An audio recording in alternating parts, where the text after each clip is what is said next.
Hello student, कैसे हैं आप सब। उम्मीद करता हूं आप सब अच्छे होंगे, मस्त होंगे, बेहतर होंगे, आपकी पढ़ाई बेहतर चल रही होगी।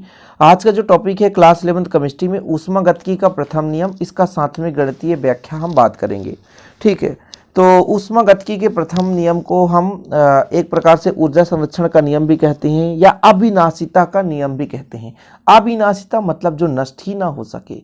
ठीक है, तो ऊर्जा संरक्षण का नियम यानी ऊर्जा संरक्षित है, ऊर्जा कभी लॉस नहीं होता। ब्रह्मांड में जो भी ऊर्जा है वो नियत है, भले ही रूप बदल जाए। हम बोल रहे हैं तो कहीं ना कहीं हमारे एनर्जी में जो हमारा यांत्रिक ऊर्जा हमारे शरीर के अंदर है वो ध्वनि ऊर्जा में बदल रहा है।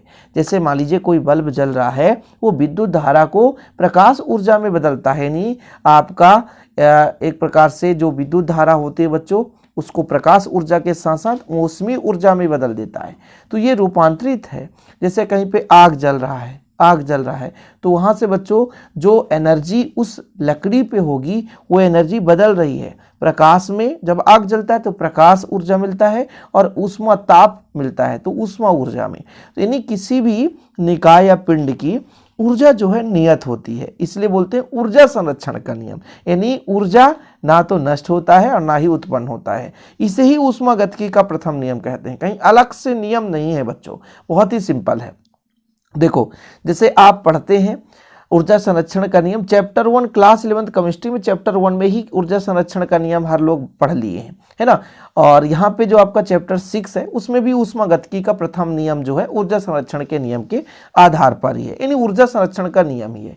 सर्वप्रथम ये जो ऊष्मागतिकी संबंधित प्रथम नियम के बारे में जो अध्ययन है 1940 में मेयर और हेल्महोल्ट्ज़ ने थोड़ा सा अपना जो है रूप दिखाया इस फील्ड में कि भाई साहब, यदि हम बात करें कि किसी प्रकार के ऊर्जा मतलब ऊर्जा को खर्च किए बिना कोई कार्य संभव कर सकें तो ये इम्पॉसिबल है। उन्होंने बताया कि मान लीजिए कोई कार्य हम करना चाहते हैं तो बिना ऊर्जा के संभव हो सके ये हो ही नहीं सकता है। मतलब यदि किसी वस्तु से हम कुछ ना कुछ प्राप्त करना चाहते हैं तो उसमें जो उससे हम ऊर्जा देंगे उतनी ही वो वस्तु कार्य करेगा। ये चीज़ सर्वप्रथम 1940 में मेयर और हेल्महोल्ट्ज़ ने बताया था।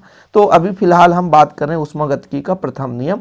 जैसे बच्चों यहाँ पर हम कुछ रूप बता रहे हैं। जैसे विद्युत बल्ब जो होता है, विद्युत बल्ब, ठीक है, विद्युत बल्ब बताओ विद्युत धारा यानी विद्युत ऊर्जा को किस में बदलता है, आप ही बताओ। विद्युत बल्ब किस में बदलता है? विद्युत बल्ब विद्युत ऊर्जा को या तो आपका ऊष्मीय ऊर्जा होगा, क्योंकि ऊष्मा देता है। यदि बल्ब जल रहा है तो आप देख लेना, तो ये तो प्रकाश ऊर्जा और ऊष्मीय ऊर्जा, किसमें? प्रकाश ऊर्जा और एक बच्चा ऊष्मीय ऊर्जा, ये रूप है। ठीक है, यानी ये जो हमारा विद्युत ऊर्जा था इसका रूप बदल गया प्रकाश ऊर्जा और ऊष्मीय ऊर्जा में। तो ऊष्मागतिकी का प्रथम नियम क्या कहता है बच्चों? इस नियमानुसार ऊर्जा को ना तो उत्पन्न किया जा सकता है ना ही नष्ट किया जा सकता, केवल उसके एक रूप से दूसरे रूप में परिवर्तित किया जा सकता है। इसे ऊर्जा संरक्षण का नियम कहते हैं। बहुत ही सिंपल है।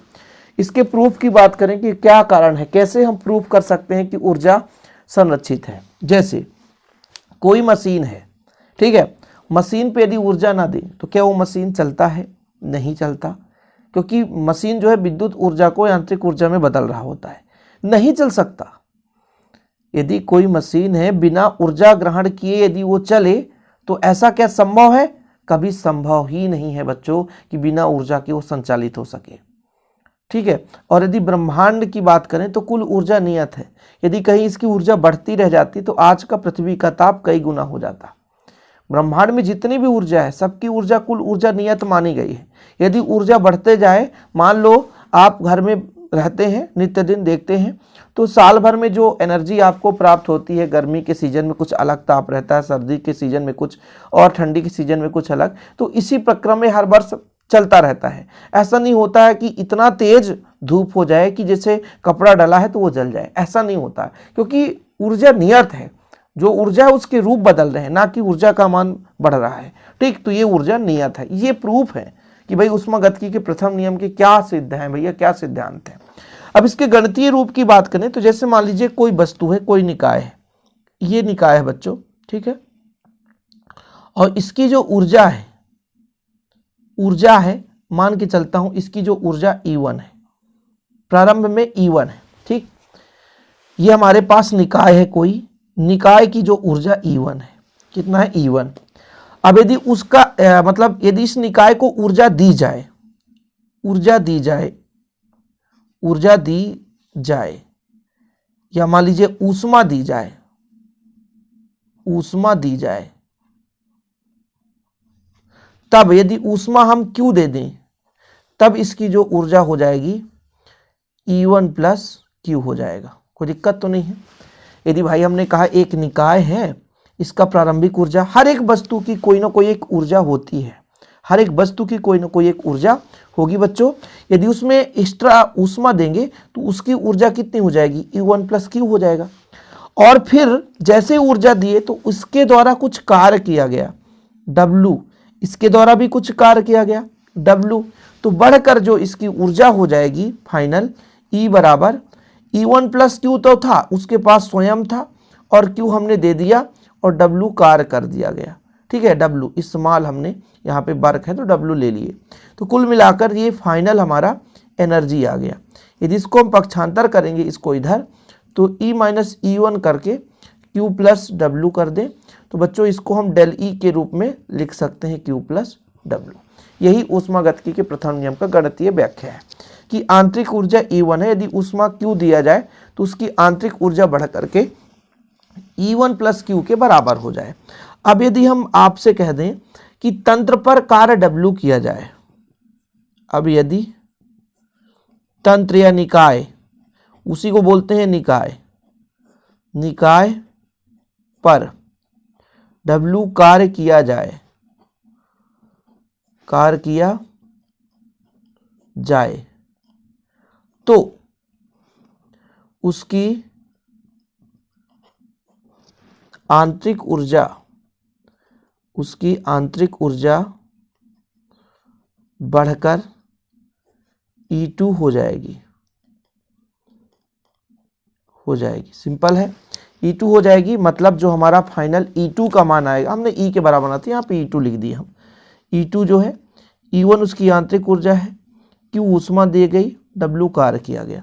यदि इसको पक्षांतर कर दो तो E2 माइनस E1 प्लस है तो माइनस हो जाएगा, Q प्लस W हो गया बच्चों, ठीक है। और इसको हम सूक्ष्म अंतर को डेल E से व्यक्त कर सकते हैं, Q प्लस ये W। यही ऊष्मागतिकी का प्रथम नियम है, यही ऊष्मागतिकी का प्रथम नियम है। यानी आंतरिक ऊर्जा में जो परिवर्तन है, तो निकाय को दी गई ऊर्जा और उसके द्वारा किए गए कार्य के ऊर्जा के बराबर है। यदि मान लीजिए बाहर से कार्य किया जाता है तो W प्लस में होगा, यदि मान लीजिए निकाय द्वारा ही कार्य किया जाए तो माइनस हो जाएगा। ध्यान रखना, दो चीज आपको याद रखना है कि जो ऊष्मागतिकी के गणितीय व्याख्या में नियम आपको प्राप्त हुआ, डेल E बराबर Q प्लस W, एक और हो सकता है डेल E बराबर Q माइनस W। ये दोनों फार्मूला आप लिख सकते हो, क्योंकि यदि हम बाहर से तंत्र पर कार्य कर रहे हैं तो प्लस दे रहे हैं, यदि तंत्र द्वारा ही कार्य किया जा रहा है तो माइनस है। ये चीज प्रूफ के साथ कह रहे हैं ताकि आप लोगों को आगे चलकर दिक्कत ना हो सके बच्चों। फिलहाल यहाँ पे प्रूफ के लिए आप इसको भी लिख सकते हैं कि ऊष्मागतिकी के प्रथम नियम की पुष्टि का कारण क्या है। किसी विलगित निकाय की कुल ऊर्जा स्थिर रहती है, ब्रह्मांड की कुल ऊर्जा नियत है। जब कभी ऊर्जा के किसी रूप में कुछ मात्रा अदृश्य होती है तो उतनी ही मात्रा में दूसरे प्रकार की ऊर्जा उत्पन्न हो जाती है। बिना ऊर्जा ग्रहण किए लगातार कार्य करने वाली मशीन का निर्माण करना असंभव है। और बच्चों 4.184 जूल कार्य से सदैव 1 कैलोरी ऊष्मा उत्पन्न होती है। ये इसके पुष्टि के कारण है। उम्मीद करता हूँ आज ऊष्मागतिकी के प्रथम नियम को आप सीख गए होंगे, और वीडियो पसंद आए तो लाइक करके शेयर कर दें। जय हिंद, वंदे मातरम।